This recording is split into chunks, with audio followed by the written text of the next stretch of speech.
والی بات تو وہی ہے جو حدیث میں آئی ہے، جو امام شافعی کہہ رہے ہیں وَأَكْثَرُ الرِّوَایَاتِ، اور ایک حدیث نہیں بے شمار حدیثیں موافق ہے للشافعی، شافعی کے مذہب کے موافق ہے، حدیثیں بھی شافعی کے ساتھ ہیں، حق بھی شافعی کے ساتھ ہے، انصاف بھی شافعی کے ساتھ ہے، پیغمبر کی حدیث کا مسئلہ بھی شافعی کے ساتھ ہے، ولیکن اور لیکن نحن مقلدون، ہم ہیں مقلد، یجب علینا، واجب، یجب واجب ہے، علینا ہم پر، تقلید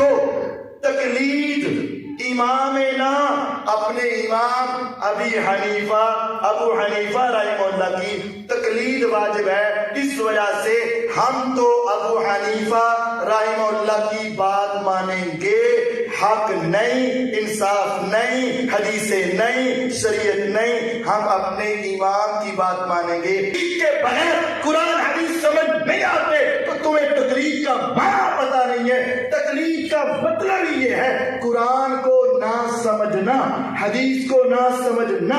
اگر تقلید یہ قرآن تو تقلید کو چھوڑنا پڑے گا۔ اگر تم کہو گے تقلید کے بغیر قرآن حدیث سمجھ نہیں آتے تو تمہیں تقلید کا معنی پتہ نہیں ہے۔ تقلید کا مطلب ہی یہ ہے قرآن کو نہ سمجھنا، حدیث کو نہ سمجھنا۔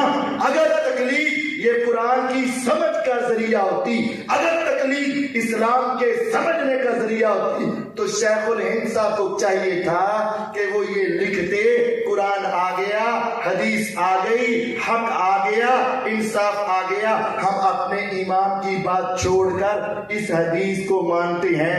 پھر تو یہ راستہ سیدھا تھا۔ کہتے ہیں قرآن حدیث چھوڑ کر ہم پر امام کی کیا واجب ہے؟ تقلید۔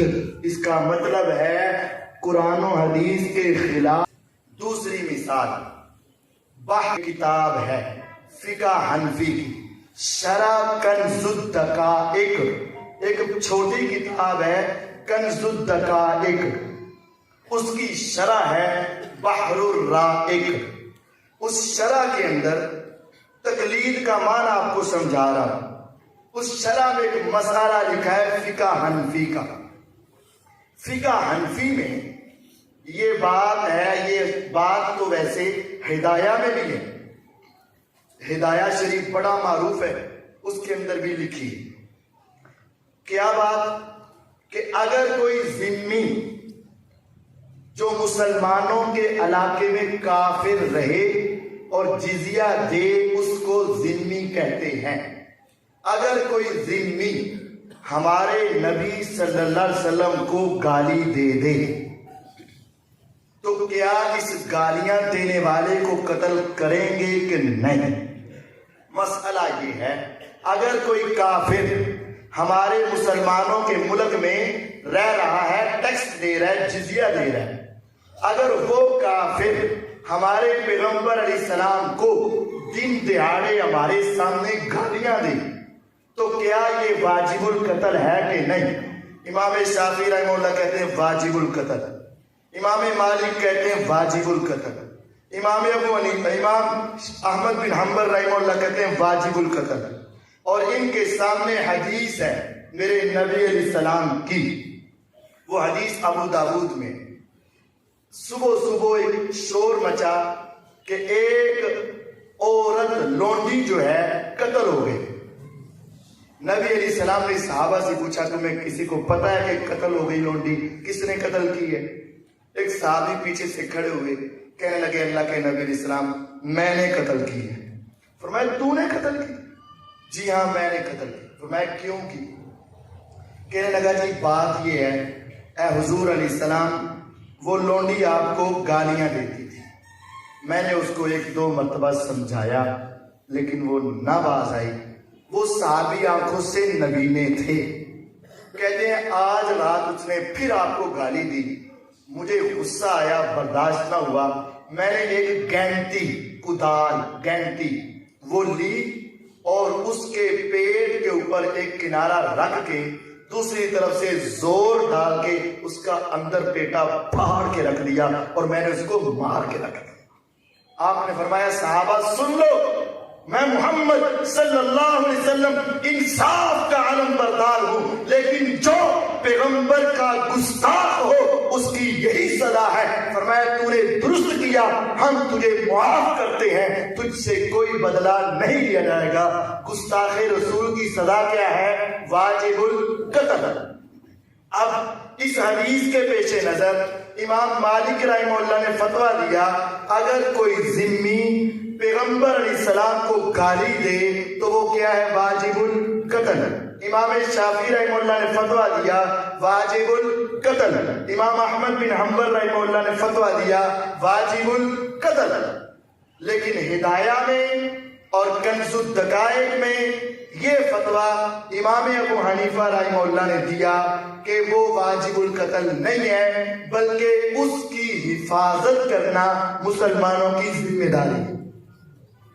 اب جب اس کتاب کی شرح لکھی بحر الرائق، اس کے اندر علامہ ابن نجیم الحنفی لکھتے ہیں کہ نفس المومن تمیل الی مذہب مخالفنا، کہ مومن کا دل جاتا ہے، مائل ہوتا ہے ہمارے مخالف کے مذہب کی طرف، امام مالک کے مذہب کی طرف، امام شافعی کے مذہب کی طرف، امام احمد بن حنبل کے مذہب کی طرف۔ وہ کہتے ہیں قتل کر دو، مومن کا دل بھی یہ کہتا ہے قتل کر دو، مومن کا ایمان بھی کہتا ہے قتل کر دو، مومن کا ایمان اس کو ابھارتا ہے قتل کر دو۔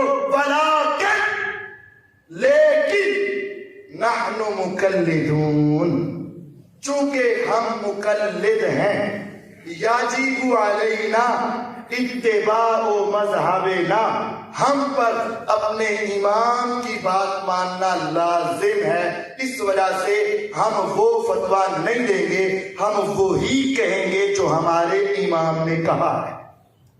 اس کا نام ہے تقلید، اس کا نام ہے تقلید۔ حدیث موجود ہو، قرآنی آیات موجود ہوں، لیکن اس کے مخالف اگر امام کا فتویٰ آ جائے تو امام کے فتوے پہ ڈٹ جانا، اس کا نام ہے تقلید۔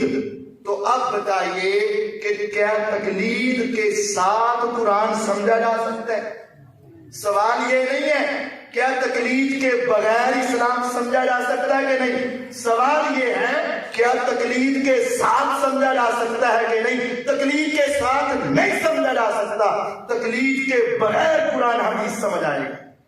تیسری مثال بحر الرائق، کتابوں کا حوالہ نوٹ کریں، ایک ایک لفظ کی عربی عبارت کے بھی ایک لفظ کی بھی تبدیلی ہو تو میں دنیا میں بھی آج بھی کل بھی مجرم ہوں۔